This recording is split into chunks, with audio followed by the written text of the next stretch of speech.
What's up everyone, welcome back to another video. And today, although trust me when I say there is no end to this video if we want to explore every single possibility, but I want you guys to understand that from my experience as somebody who has all the characters in the game, I haven't really hyper invested into any particular unit insanely, but I have come across some teams that are just more expensive to build, both for Primogem wise because you need to get the character, as well as resource wise because it doesn't focus on a single character. Now, a good example of a cheaper team to build would be Viridescent teams. Viridescent teams, because they have a 4-star that they can always fall back to, and how powerful the artifact itself is, right? The 4-piece set effect itself gives such a huge boost that you don't need to spend as many resin, in turn resources, to grind up the quality of said artifacts. Sometimes, especially when you're early game, I'm sure a lot of us has been there, you just slap a 4-piece Viridescence on a Sucrose, or if you got lucky,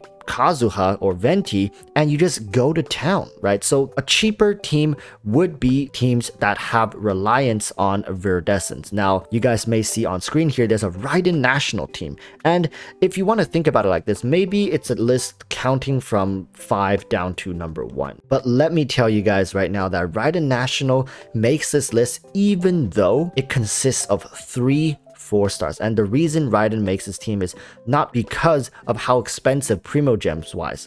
In fact, Primogems wise, this is the cheapest team I have on this entire list. It consists of only 1 5-star being Raiden Shogun, and literally everyone else are just 4-stars. However, this team, out of all the ones that I have on this list, is very resource hungry because you can't really cheap out on Xingqiu here or Xiangling like I've done. If I want to run a Raiden national team, it ends up being quite difficult to have the best effects. Now, it's not fair to use me as a comparison because my Raiden is no longer C0, but back in the day when my Raiden was C0, running it with the level 70 Xingqiu and a level 70 Xiangling, you know, I was getting okay results, right? Nothing out of this world. Nowadays, I run a more dedicated hypercarry Raiden team, which although while not as resource intensive as this, because in a hypercarry team, I have a Viridescent user, which brings down the usage of my resources by quite a lot. Raiden herself is in fact the most expensive one to both pull and build on both of these rosters, both for her hypercarry version and the Raiden national version. However, I just want to let you guys know,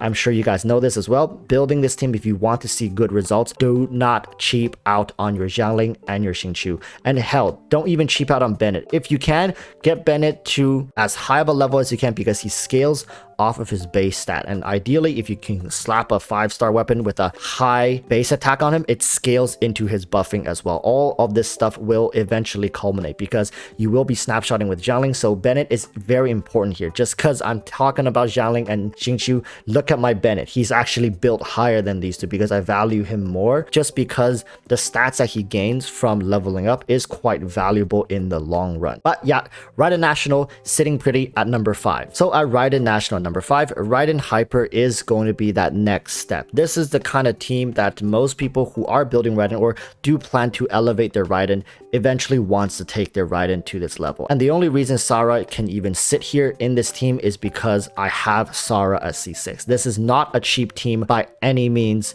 when it comes to Primogems. However, if you want to compare this team to the previous team when it comes to resources, I'm talking about resin, right? Farming for artifacts. This team is arguably cheaper depending on energy, of course, but for the most part, you're going to have a much easier time farming for artifacts for this team.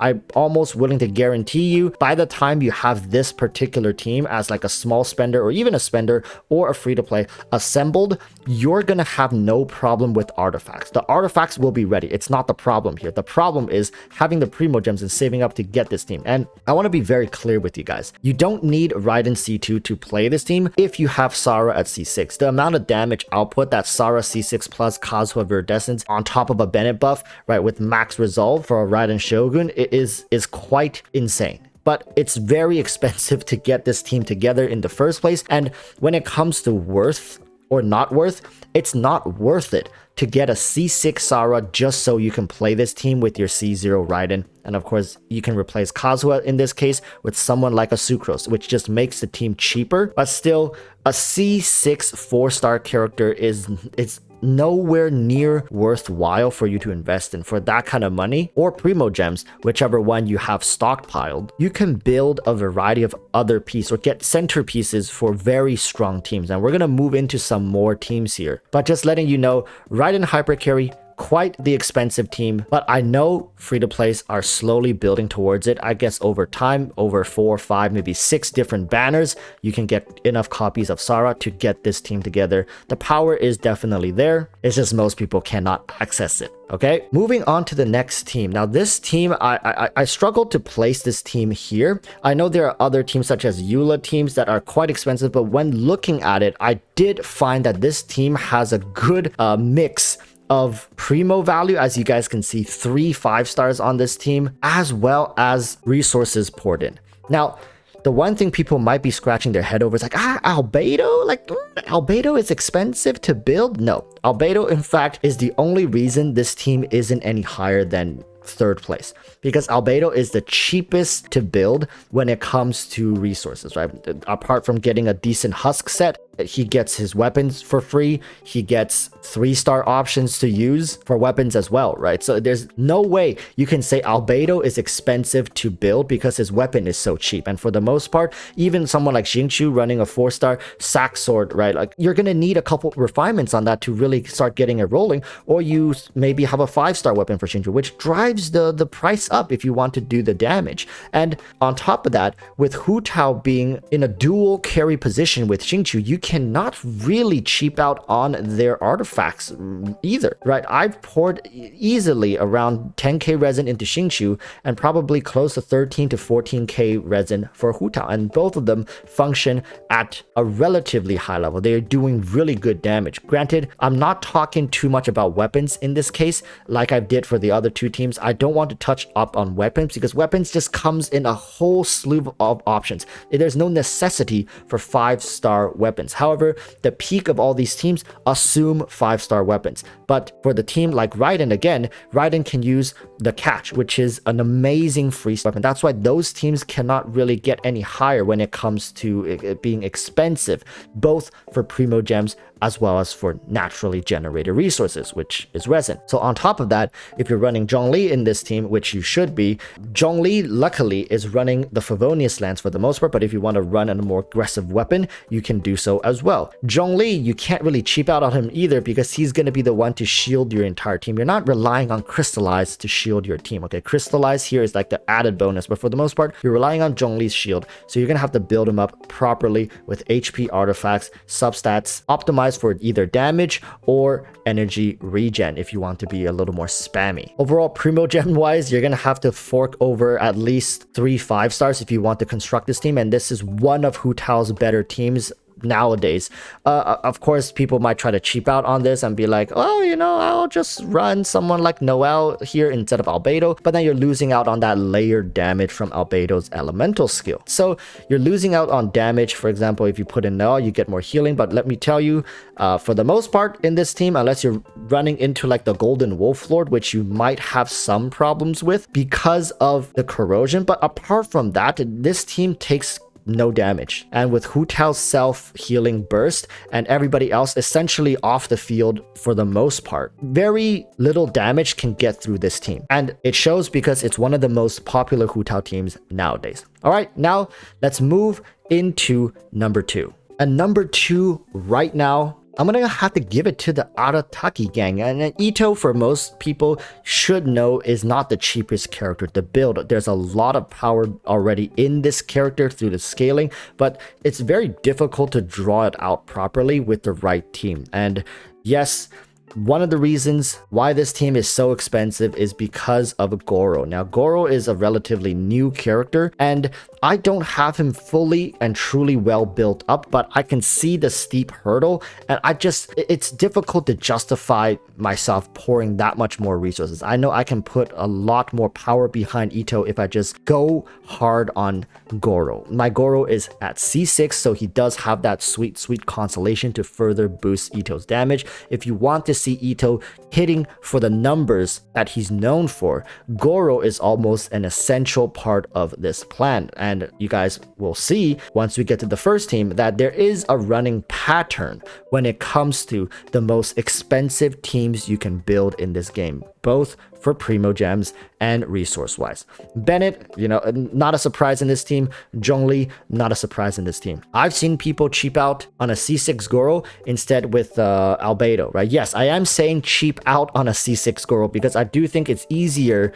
to get a C0 Albedo than it is to get a C6 Goro, and it is arguably cheaper to build up an Albedo than a proper C6 Goro. Overall, this team is still a work in progress for myself. I did end up getting lucky on Arataki Itto's weapon banner, and let me tell you, the weapon is it's a night and day difference. So if you want to account that into the formula as well, go ahead, but I've taken that out of here, and I'm still saying this is a very expensive team to construct, and even the alternatives you have here are going to be difficult to put together. For the most part, I see people not wanting to invest too much on mono teams as they get repetitive too soon, right? Myself, I played with Itto for a solid month before I started just feeling like holding down one button to clear all my enemies just didn't feel engaging. I eventually defaulted back to teams that required more switching, more reactions, and just more things going on the screen. But if this is your cup of tea, just let you know,